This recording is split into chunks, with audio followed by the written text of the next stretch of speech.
Segundo a Organização Mundial da Saúde, o número de países com registros de transmissão do vírus da Zika por relação sexual mais do que dobrou em apenas um mês. A constatação levou o Departamento de DST, AIDS e Hepatites Virais do Ministério da Saúde a divulgar uma nota recomendando o uso de preservativos pelas grávidas em todas as relações sexuais. Apesar da recomendação, o Ministério afirma que as possíveis formas de transmissão do vírus Zika precisam ser avaliadas com mais profundidade.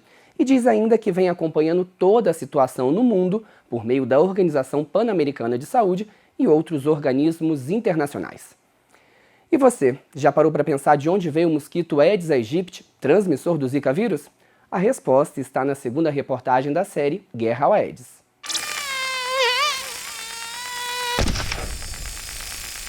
Ele é minúsculo. Com cerca de 1 centímetro, esse mosquito até parece inofensivo. Mas não se engane, ele é um inimigo perigoso. É para ter medo da dengue? Sempre, né? Eu acho que até assim, a gente mudar esse quadro no país, não tem como, né? O maior medo é a proliferação da larva, né? Do mosquito, né? Em várias cidades aí tá matando bastante, vários meninos aí nascendo com dificuldades aí. E esse mosquito, ele pode picar várias vezes o ser humano no decorrer do seu ciclo de vida. E no decorrer do seu ciclo de vida, a fêmea pode fazer várias posturas de ovos. E esses ovos, eles podem ficar meses sem eclodirem e ainda serem viáveis.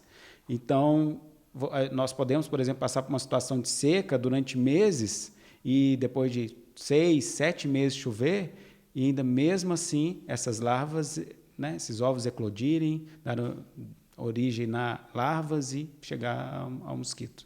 E esses mosquitos podem transmitir a dengue, a febre chikungunya ou vírus Zika, doenças que não possuem vacinas. E para piorar, o aumento de recém-nascidos com microcefalia no país está associado à infecção pelo Zika durante a gestação. Um desafio para médicos, pesquisadores e população. Eu tomo todo o cuidado do mundo, porque eu tenho 3 netinhos que moram comigo e eu tomo, ai Jesus, eu tomo todo o cuidado do mundo.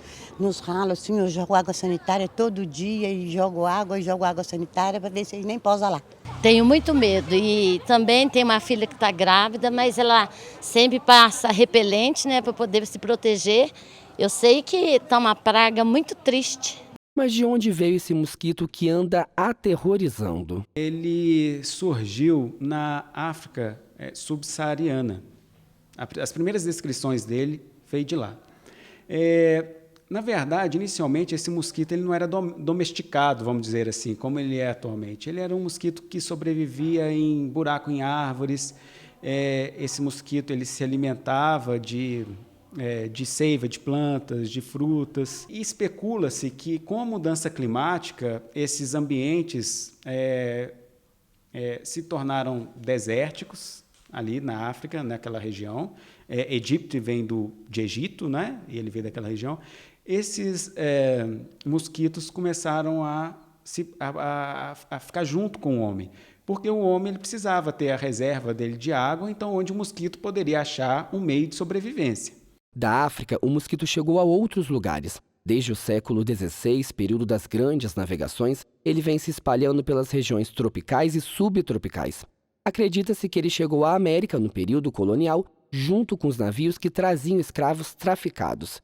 No Brasil, os primeiros relatos de dengue foram registrados ainda no finalzinho do século XIX e início do século XX, em Curitiba e também em Niterói, no Rio de Janeiro. De lá para cá, o mosquito se espalhou e hoje é encontrado em todas as regiões do país. Por causa da globalização, as pessoas estão circulando mais. Então, os vírus, eles não estão mais confinados ao seu microambiente. Então, o vírus que às vezes era restrito a uma floresta na Ásia, ele pode muito bem ir para o ambiente urbano, esse arbovírus, e causar doença que pode se espalhar pelo mundo inteiro. E pensar que esse mosquito já foi erradicado 2 vezes aqui no Brasil. Isso mesmo, no início do século passado, o médico sanitarista brasileiro Oswaldo Cruz comandou uma campanha rígida contra o Aedes aegypti. Na época, a principal preocupação era a transmissão da febre amarela. Resultado, Em 1958, a Organização Mundial da Saúde declarou o país livre do vetor. Mas, como os países vizinhos não haviam feito o mesmo, o mosquito voltou a ser encontrado no fim dos anos 1960. Foi exterminado novamente em 1973 e voltou de novo 3 anos mais tarde. Hoje, 4 décadas depois, a gente luta para repetir um feito do passado. É um vírus que se adaptou muito bem a conviver com o homem. E se a gente for pensar que a população cresceu, que a concentração urbana é maior, a gente vai imaginar que esses mosquitos, o ambiente dele está mais disponível. E põe disponível nisso recipientes com água parada, lixo acumulado, caixa d'água destampada e os pratinhos dos vasos de plantas. Estão aí as oportunidades para o mosquito depositar seus ovos, que se transformarão em larvas, depois pupa, que é uma etapa de transição para a fase adulta, e em 7 dias já estarão prontos para picar. Uma guerra que só é possível vencer se população e governo lutarem juntos. Se você tem um ambiente urbano degradado, ou seja, se você não tem condição de saneamento, se a sua população vive em uma situação ruim, onde ela não tem como despejar o lixo, os entulhos dela, ou que ela não tenha um acesso, por exemplo, a uma água potável, ela precisa armazenar, você está deixando criadouros para esses mosquitos. E uma curiosidade sobre o mosquito: somente a fêmea transmite todas essas doenças. Enquanto o macho se alimenta apenas da seiva das plantas, a fêmea suga o nosso sangue para produzir os ovos. Quando ela pica, ela injeta saliva, e junto com a saliva vai o vírus. A saliva funciona como se fosse um anticoagulante, é para facilitar ela puxar o sangue. E na próxima reportagem da série Guerra ao Aedes, você vai ver o que as prefeituras de Ouro Preto e Mariana vêm fazendo para pôr fim ao mosquito.